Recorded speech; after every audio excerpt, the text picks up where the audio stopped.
Sekarang pun juga boleh dibilang sektor ini masih, mengalami tekanan yang, sangat tinggi ya karena, restriction di mana-mana gitu ya untuk travelling, untuk bepergian sehingga, tentu berpengaruh kepada, operasional hotel-hotel yang ada dan kalau kita lihat dari setahun terakhir ini ya, mulai terlihatlah, eee, hotel-hotel yang nggak perform itu akhirnya terpaksa menyerah ya, karena kan mereka harus mengeluarkan biaya operasional yang nggak kecil gitu ya.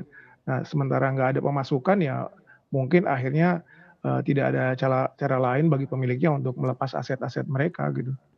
Mhm. Jadi memang tidak ada pilihan lain begitu bagi pengusaha hotel ataupun properti lainnya untuk bisa bertahan atau mungkin, melakukan rebalancing portofolio investasi mereka ke, investasi yang lain begitu, bagi pengusaha-pengusaha besar tentunya. Tapi kalau kita lihat juga untuk bisa bertahan di masa pandemi COVID-19, Anda melihat begitu apa sih sebenarnya yang harus dilakukan atau mungkin dilakukan oleh para pengusaha hotel di Jakarta? Ya, saya pikir, di sinilah nanti, akan terlihat mana yang merupakan pebisnis hotel yang beneran gitu ya, mana yang hanya mungkin, setengah-setengah atau yang investor gitu ya, yang is not really a hotelier gitu. Nah, kalau yang benar-benar mereka memiliki passion di bidang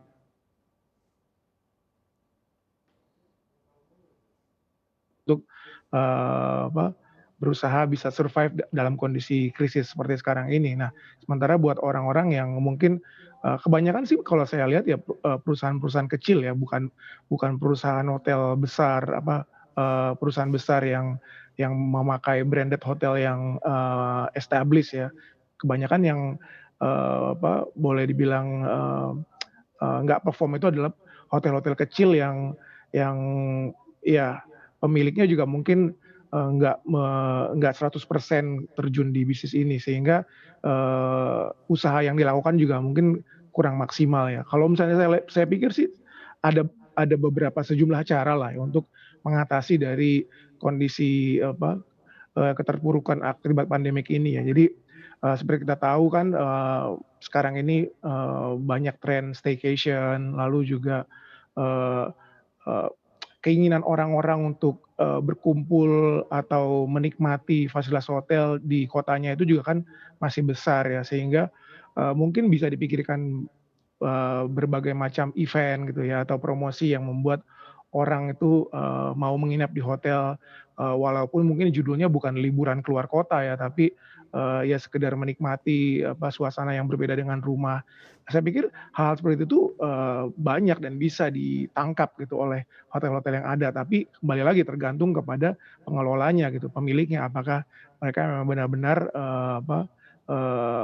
konsisten atau, memikirkan bisnis, ini secara jangka panjang. Tapi kalau yang mungkin akhirnya sudah, kepayahan ya itulah akhirnya yang dijual di di online seperti yang tadi sempat digambarkan. Walaupun sebenarnya kalau saya bilang ya Mas ya, nggak semua yang ada di marketplace itu juga sebenarnya beneran gitu. Ada juga Mhm. kadang-kadang yang diposting oleh agent atau broker yang mungkin juga, accountability-nya juga, dipertanyakan apakah benar dia punya hak untuk menjual aset tersebut gitu ya, itu kita tahulah. Jadi nggak seluruhnya yang ada di marketplace itu juga sebenarnya, eee, is a real thing gitu. Jangan lupa untuk download aplikasi CNBC Indonesia yang tersedia di Play Store dan juga App Store untuk mengikuti terus perkembangan informasi seputar ekonomi dan bisnis terkini.